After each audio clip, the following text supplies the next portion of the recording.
अस्सलाम वालेकुम।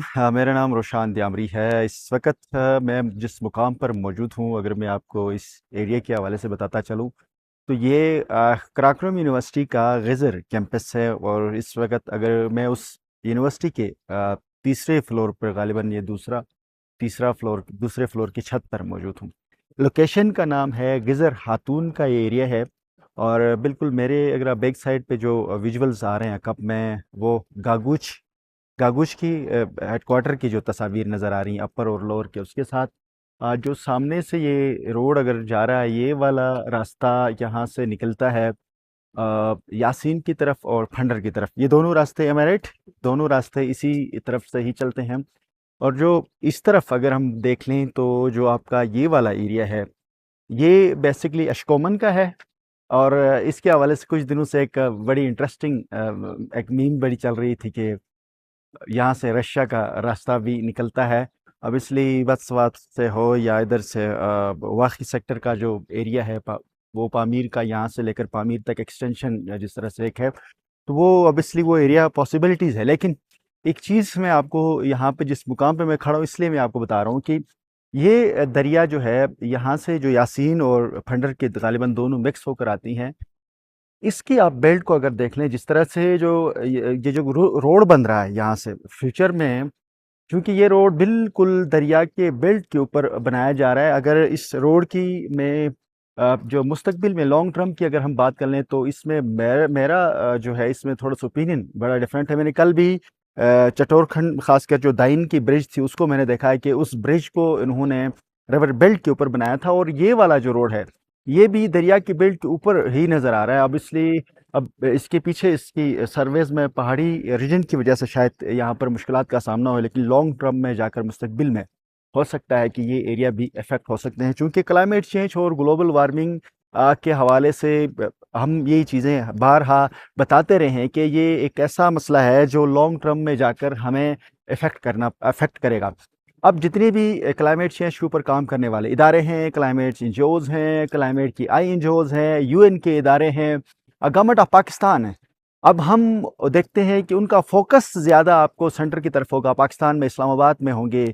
आज जितनी भी दुनिया की इन्वेस्टमेंट आती है वो अपने बड़े शहरों पर लगाते हैं। आप ये जो यूनिवर्सिटी है, यूनिवर्सिटी का सब कैंपस है, जब मैंने यहाँ इस पे ज़रा पता लगाया, इंक्वायरी थोड़ी बहुत इन्फॉर्मेशन ली तो पता लगा कि ये डिग्री कॉलेज को इन्होंने यूनिवर्सिटी कैंपस में बनाया गया। अच्छी बात है कि यूनिवर्सिटी कैंपस है, दूर अफ्तादा इलाकों के लोग यहाँ पर स्टूडेंट्स पढ़ रहे हैं, एक बड़ी तादाद में बच्चे आज यहाँ हमें भी नज़र आ रहे हैं, वो ऑब्वियसली किसी एक एक्टिविटी के सिलसिले में आए हुए हैं। बट माहौलियाती तब्दीली के वजह से हमारे पूरा रीजन शदीद मुतासर हो रहा है, और हम अगर क्लाइमेट चेंज की जो असरात हैं उसके हवाले से हम अपने कम्युनिटी को अवेयर नहीं करेंगे, हम अपने कम्युनिटी को उसकी तरबियत नहीं देंगे, उसके हवाले से हम ड्रिल्स नहीं करवाएंगे, और जो इंटरनेशनली फंड्स क्लाइमेट चेंज के मद में जो गिलगित बल्तिस्तान के कम्युनिटी के नाम के ऊपर आता है, गिलगित बल्तिस्तान के अवाम के ऊपर आता है, वो हम सरीना 5 स्टार होटलों में, मेरियट में, इस्लामाबाद में इन्वेस्ट नहीं कर सकते हैं। अगर हम फंड्स को 5 स्टार होटलों में लगाने के बजाय अगर हम लोकल कम्युनिटी पे लगाएंगे तो उसका बड़ा फ़ायदा होगा। दूसरा, जो एनजीओज़ के अंदर जो बड़े इदारे, उनका एक बहुत बड़ी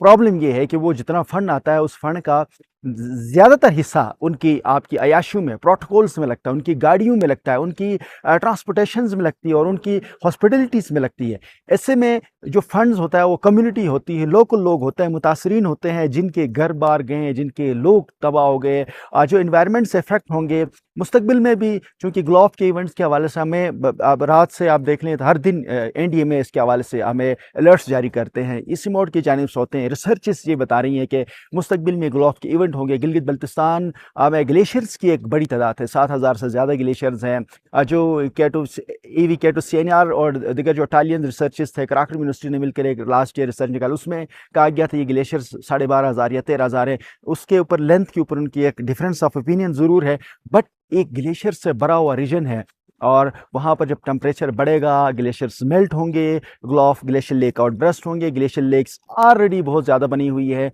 मुख्तलिफ रिसर्च इसमें मुख्तलिफ हैं। गुज़श्ता साल तक 32 से लेकर 45 से 50 तक इस टाइम ग्लेशियर लेक्स बने हुए हैं, जो स्टडीज़ अभी बताई जा रही है। तो ये जो ग्लेशियर लेक होते हैं जब फटते हैं तो उसके साथ पूरी आबादी आगे डिस्ट्रॉय हो जाती है, डिस्टर्ब होती है। ऐसे में जो फंड्स होती हैं, जो रिसोर्सेज होती है, उनको प्रॉपरली कम्युनिटी के ऊपर इन्वेस्ट करना, कम्युनिटी को लगाना, कम्युनिटी को ट्रेन करना। दुनिया से अरबों डॉलर पैसे आते हैं, बहुत बड़े अमाउंट में पैसा आता है। वो पैसा अगर मुकामी लोगों को ट्रेन करके, अगर कोई कम्युनिटी, कोई आबादी अगर किसी फ्लड जोन में है, किसी गल्फ के रीजन के अंदर है जहां ग्लेशियर लेक और बर्स्ट के इम्कामात हैं, उनको वहां से मूव करके हम एक सेटल्ड एरिया के अंदर, सेफ एरिया के अंदर मूव करवाया जा सकता है। हमने शिस्पर के ग्लेशियर्स का देखा है हुंजा वैली के अंदर, जो कम्युनिटी को वहां से मूव करवा कर सेव करवाया जा सकता था, लेकिन उनको नहीं बताया गया, उनको ट्रेनिंग नहीं देगी, तो इसलिए उन्होंने शिस्पर ग्लेशियर्स के नाले के ऊपर, शिस्पर का जो नाला है उसके ऊपर लोगों ने घर बनाया। उसका नतीजा ये बना, जैसे ही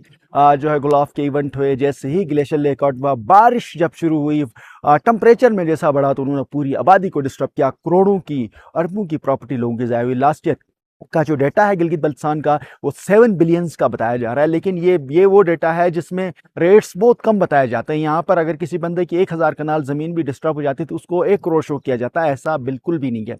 गवर्नमेंट के रेट्स बहुत डिफरेंट होते हैं, बट कम्युनिटी को, लोगों को ट्रेन करना, अवेयर करना और फंड्स को बराबर तौर पर यहाँ के लोगों को देना, जब तक हम नहीं करेंगे तो मसाइल हल नहीं होंगे। अभी इतनी बड़ी खूबसूरत एक यूनिवर्सिटी की स्पेस है, अगर यहाँ पर जितनी इन्वेस्टमेंट्स आती है उसको बेहतर बिल्डिंग बनाई जाती, इसके हॉस्टल्स बिल्ड किए जाते, यहाँ पर स्टूडेंट को आने में मसला ना होता तो कितना बेहतर होता। लेकिन अनफॉर्चुनेट है, चूँकि बिल्डिंग्स हमने बनाई हुई, सहूलियात नहीं दे रहे हैं, फैसिलिटीज़ नहीं कर रहे हैं, हमारा फंड्स जो है वो अयाशियों में ज़्यादा लगता है, एजुकेशन, तालीम, रिसर्च और क्वालिटी ऑफ एजुकेशन पर नहीं लगता है। हम उम्मीद करते हैं कि हुकूमत पाकिस्तान समेत दीगर इदारे जो इंटरनेशनल फंड्स को डील करते हैं, वो मुकामी कम्युनिटी के ऊपर भी इन्वेस्ट करेंगे, कभी तो इन्वेस्ट करेंगे, एक दिन इनको इन्वेस्ट करना पड़ेगा। नेक्स्ट व्लॉग तक के लिए मुझे इजाज़त दीजिए। अल्लाह हाफ़िज़।